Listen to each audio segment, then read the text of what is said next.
오늘 시편 138편의 말씀은 다윗이 하나님 앞에 드린 감사의 찬양입니다. 자신에게 베푸신 하나님의 은혜와 그리고 자신의 삶 속에 거하시는 하나님을 경험하고 또한 삶에서 하나님의 인도하심을 또한 하나님의 은혜가 있음을 오늘 전심을 다하여 찬양하고 있는 다윗을 보게 됩니다. 그가 삶이 평탄하고 그가 뭔가 평안하여서 하나님 앞에 찬양 드린다라고 하면 뭔가 찬양의 감사의 이유가 조금은 뭔가 부족해 보일 수 있습니다. 그러나 다윗의 삶은요 전혀 평탄하지 않았고 다윗의 삶은 늘 평안함과는 거리가 멀었습니다. 왕이 되고서부터 어려움이 있었던 것이 아니라 어릴 적부터 아버지로부터 형제로부터 그는 무시당하기 일쑤였고, 그리고 그가 사울 왕의 옆에 있을 때에도 사울 왕은 다윗을 죽이려고 하였습니다. 다윗이 사울 왕의 옆에 있으면서 수금을 타고 찬양했음에도 불구하고 사울이 죽이려고 하는 그러한 어려움 가운데 평안함이 그에게는 거리가 먼 것처럼 우리는 보여질 수 있습니다. 그러나 그러한 평안함이 환경에서 나오지 않음을 오늘 다윗이 138편의 찬양의 고백에서 우리는 알 수 있습니다. 여러 번 도망 다니면서 죽을 위기에도 있었고 여러 가지 자신의 삶 속에서도 힘든 상황이 분명하게 많이 있었습니다. 그가 왕이 되고서도 삶이 평탄할 것 같았지만 그의 삶은 여전히 평탄함과는 거리가 멀었습니다. 안으로는 자녀들이 문제를 일으키고 밖으로는 여전히 이스라엘과 적대적인 나라들이 굉장히 계속해서 공격해오고 어렵게 하고 힘들게 하는 상황은 여전했기 때문입니다. 그러나 그럼에도 다윗이 오늘 주님 앞에 감사하며 찬송할 수 있는 이유는 그의 삶 가운데 하나님이 거하고 계심을 알 수 있었기 때문이죠. 그의 삶 가운데에 하나님이 늘 동행하셔서 그와 함께 하시고 그러한 고난 속에서도 어려움 속에서도 이겨낼 수 있는 힘을 하나님께서 주시고 또한 피할 환경들을 허락하여 주시고 늘 동행하시는 하나님을 경험하고 있었기에 다윗은 오늘 1절에서 이렇게 고백합니다. 내가 전심으로 주께 감사하며 신들 앞에서 주께 찬송한다 라고 고백하고 있습니다. 전심으로 주님을 찬양한다라는 것, 그동안 삶 가운데에 하나님께서 은혜를 베풀어 주셨음을 그의 삶의 중심으로 깨닫지 않으면 절대 전심으로 그의 중심으로 하나님 앞에 예배할 수 없습니다. 핑계대고 뭔가 하나님 앞에 원망하고 하나님이 지금 상황이 만족하지 못하기에 하나님 앞에 지금의 상황도 하나님 앞에 원망할 수 있습니다. 그러나 다윗은요 지금의 상황 속에서도 하나님 앞에 감사하며 나아갑니다. 우리 뒤에 보면 뒤에서도 다윗은 자신이 뭔가 평안한 상황 가운데에서도 찬양 드리는 것이 아니라 자신이 어려운 상황 가운데 이끌어 주신 하나님, 그 말은 자신이 비천에 처해 있는 상황, 다른 사람들에게 생명의 위협을 당하고 있는 그러한 상황 속에 있었음을 우리는 알 수 있습니다. 돌보심이 있었기에 하나님의 은혜가 있었음을 그가 중심으로 삶으로 깨달았기 때문에 하나님 앞에 찬양하는 것을 멈출 수가 없었던 겁니다. 우리가 언제 찬양을 합니까? 우리가 언제 감사합니까? 감사하는 상황 속에서만 감사하죠. 그러나 다윗은 날마다 감사할 수밖에 없었습니다. 자신이 살아있는 이 모든 순간순간이 하나님의 은혜였음을 그는 너무나 잘 알고 있었기 때문에, 그러니까 그의 중심에는 하나님이 있었던 겁니다. 그의 마음에는 하나님이 있어서 감사의 찬양이 날마다 끊임없이 나올 수밖에 없는 것이죠. 시편의 말씀을 보면 여러 가지 상황 속에서 많은 부분 다윗이 시편의 찬양을 기록했습니다. 그 찬양을 기록하며 일생에 있어서 얼마나 오랜 시간, 우리가 일생에 그렇게 많으면 80에서 90의 삶을 살지만 그 가운데에서 이렇게 하나님을 찬양하는 찬양의 시를 기록한다라는 것은 정말 그의 삶이 하나님 앞에 있었음을, 그의 중심에 하나님이 거하고 계심을 보여주는 증거의 모습인 것이죠.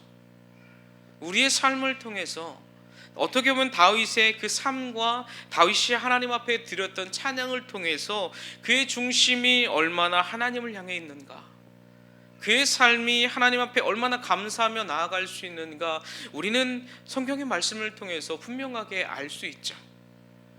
그렇다면 우리의 삶은 어떠냐라는 하나님의 질문을 우리에게 할 수 있습니다. 우리의 삶도 여전히 하나님 앞에 감사하며 하나님 지금에 있는 모든 순간순간 하나님의 은혜입니다라고 얘기할 수 있는 것이 얼마나 우리의 삶 가운데 계십니까? 전심은 온 마음입니다. 우리의 모든 것들이 다 하나님께 드려짐을 전심으로 표현하는 겁니다.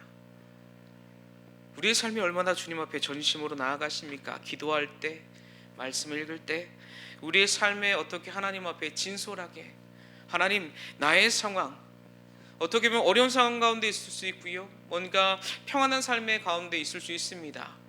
그러나 그 모든 상황을 하나님 앞에 드리는 것, 주님 앞에 중심으로 기도할 때에 하나님은 어떻게 하십니까? 응답하십니다.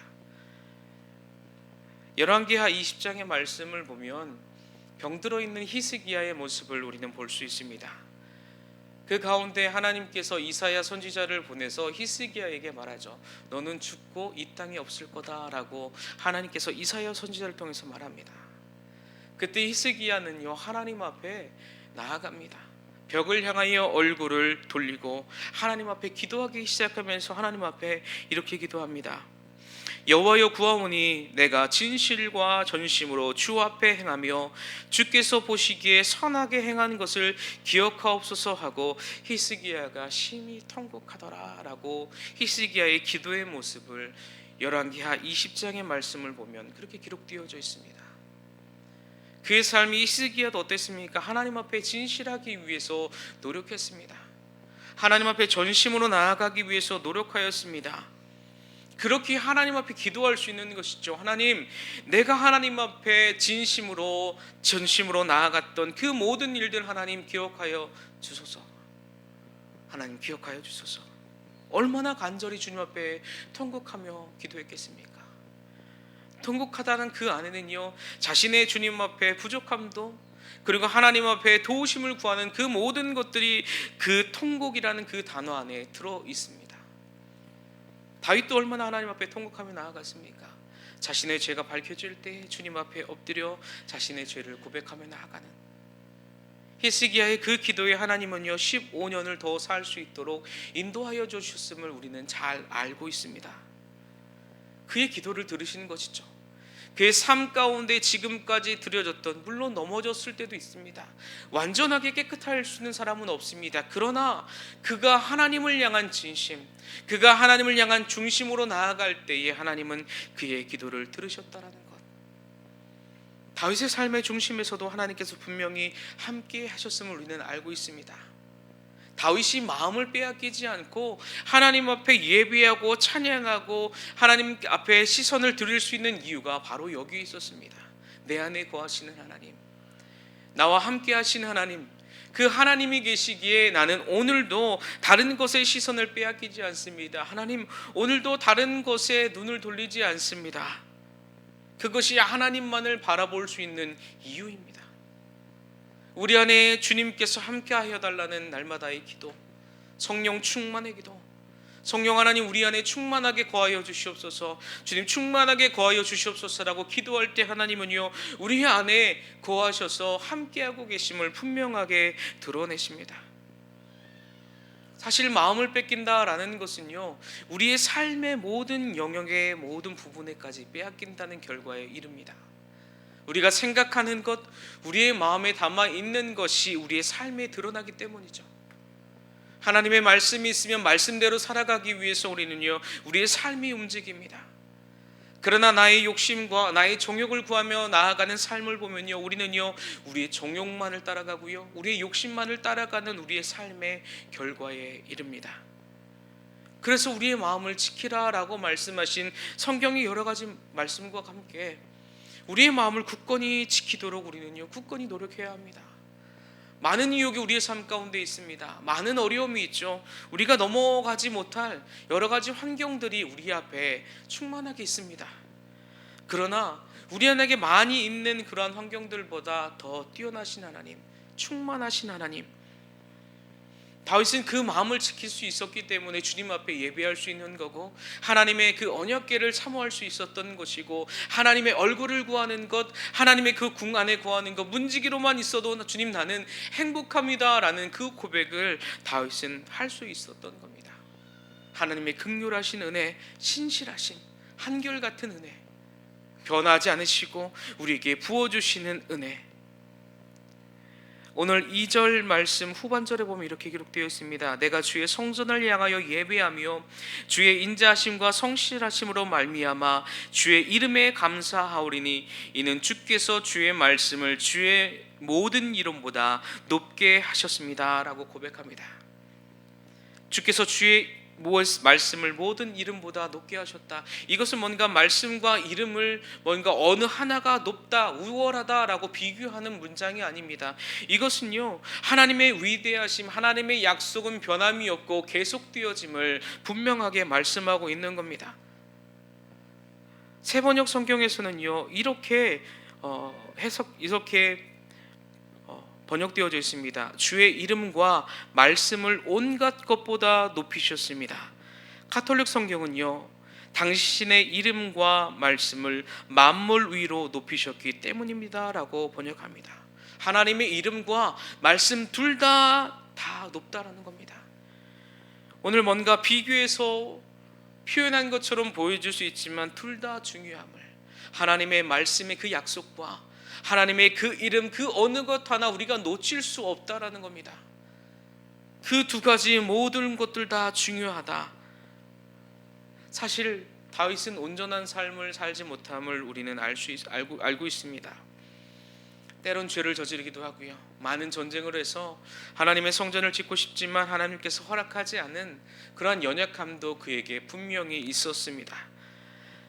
그러나 분명한 것은 그의 삶 가운데 하나님께서 응답하셨다라는 것이죠. 그러한 죄 가운데서 돌이키는 그의 중심, 그가 여러 가지 상황 가운데 어려움이 있지만 하나님 앞에 전심으로 나아갔던 그의 고백. 3절은 이렇게 고백합니다. 내가 간구하는 날에 주께서 응답하시고 내 영혼에 힘을 주어 나를 강하게 하셨습니다 라고 말씀합니다. 다윗이 간구하는 이유가 무엇입니까? 그 상황을 살펴보면 어려운 상황에 있었음을 우리는 짐작해 볼 수 있습니다. 우리가 왜 도움을 구합니까?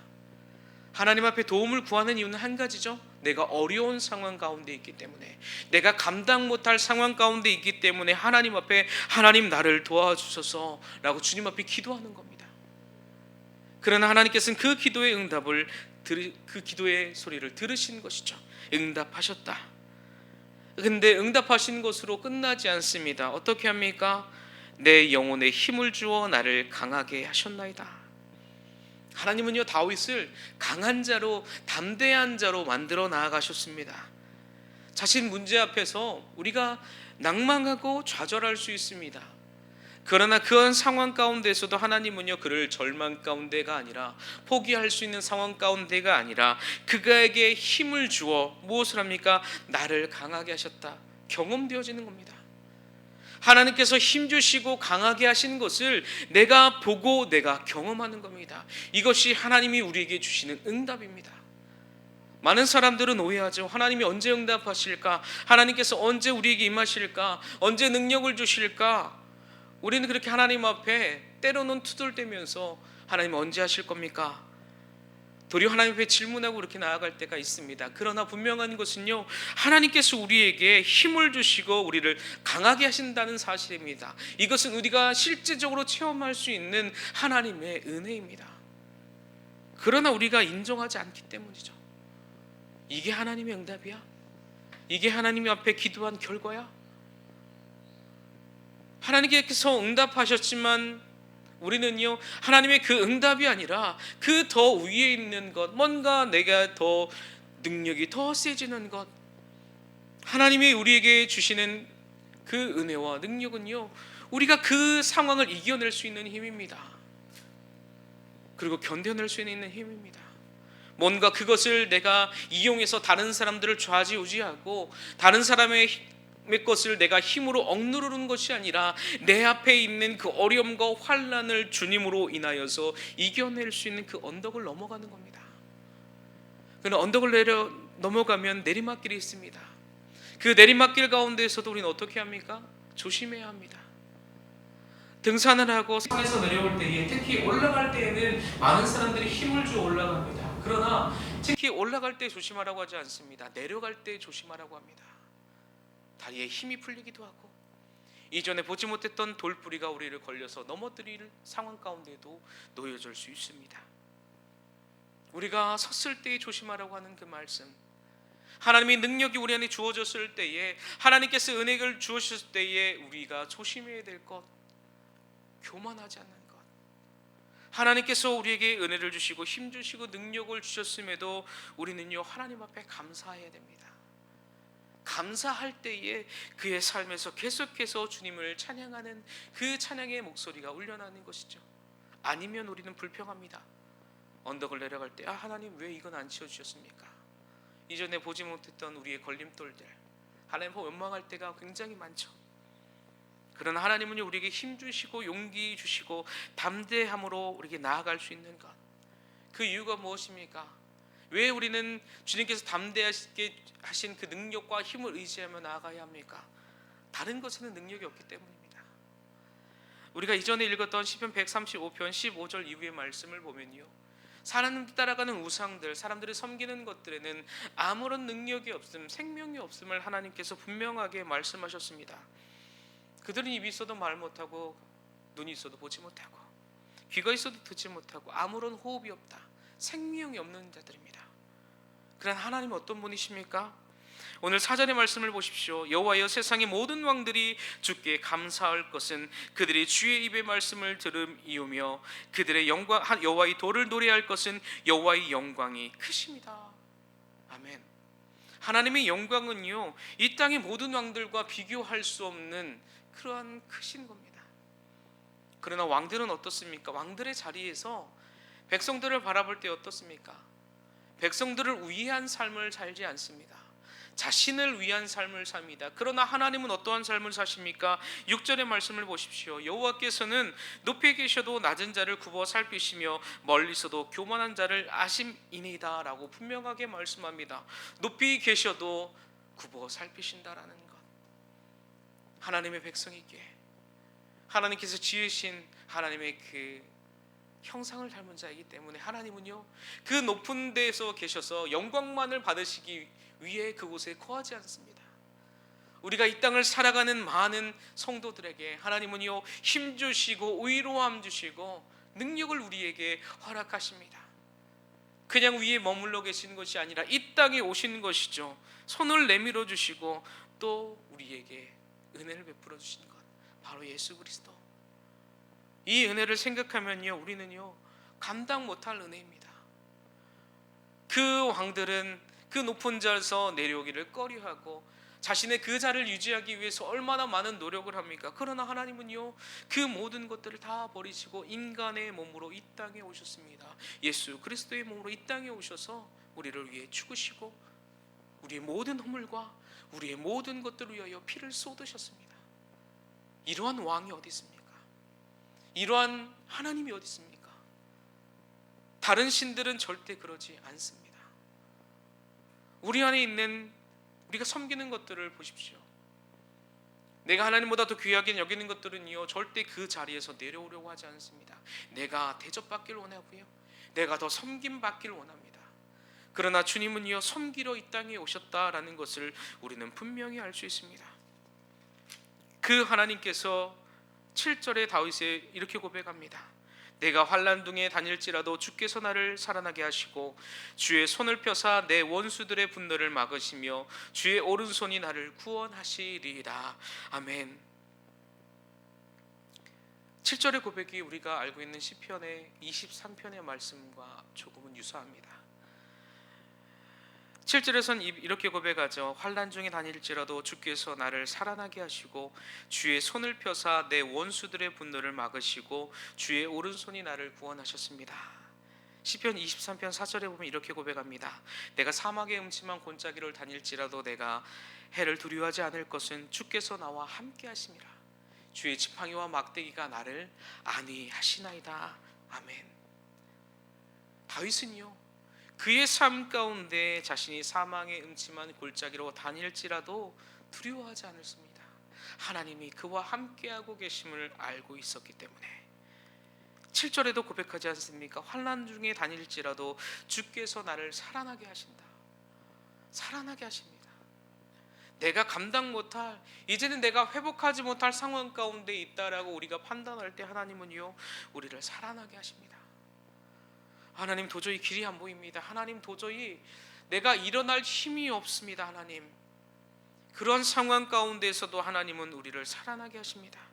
그러게 어떻게 합니까? 주의 손을 펴셔서 원수들의 분노를 막아내시고 주의 오른손이 23편의 말씀처럼 주의 지팡이와 막대기가 나를 안위하시나이다. 주님의 힘이 내 능력과 내 힘이 아니라 하나님의 힘이 우리를 돌보고 우리를 또 돌보고 인도하신다라는 그 말씀을 오늘에게 하나님 우리에게 주고 계십니다. 우리가 아무리 어려운 상황 가운데 있을지라도 말씀 속에 있을 때 우리는 절망하지 않습니다. 여러분, 우리가 어려운 상황 가운데 고통 가운데 있을지라도 우리가 염려하지 않아도 됩니다. 주의 오른손이 우리를 구원하기 때문에 하나님의 그 오른손은요, 누구도 꺾을 수 없습니다. 사탄이 아무리 우리를 괴롭히고 어렵게 한다 할지라도 사단은요, 하나님의 그 오른손조차 감당하지 못합니다. 양손이 아니라 그 오른손 하나. 다윗이 모든 일을 감당할 수 있는 것, 자신 앞에 있는 그 나라를 통치하는 것, 또한 자신의 삶 속에서 하나님의 말씀대로 살아내기 위해서 부단히 애쓰는 믿음의 그 신앙을 지키기 위한 삶, 그 가운데 감당할 수 있었던 이유는요, 하나님께서 앞서 행하심을 그는 너무나 잘 알고 있었기 때문에. 시편 23편의 고백과 오늘 시편 138편의 고백, 하나님께서 함께 하시는 은혜, 우여곡절이 많은 삶을 다윗은 살았지만 유일한 소망이 하나님께 있음을 그는 너무나 잘 알고 있었기에 그는요, 싸움을 잘하는 장군이나 힘을 가지고 있는 권력자들에게 의지하지 않았습니다. 그 힘은요, 하나님을 바라보며 있었습니다. 하나님을 예배하며 있었고요, 하나님 앞에 철저히 감사함에 그의 승리가 있었습니다. 여러분, 하나님의 인자하심과 성실하심을 오늘도 바라보며 하루하루를 살아내기를 축복합니다. 하나님 앞에 오늘도 소망을 두시길 바랍니다. 우리의 소망은 하나님 앞에 있습니다. 우리 찬송가의 고백처럼 빛난 면류관 받기까지 험한 십자가 붙들고 나아가는 저 여러분 되시길 축복합니다. 하나님께서 우리를 오늘도 도우십니다. 오늘도 이끄십니다. 오늘도 힘을 주십니다. 그 하나님 오늘도 신뢰하며 나아가기를 주님의 이름으로 축복합니다.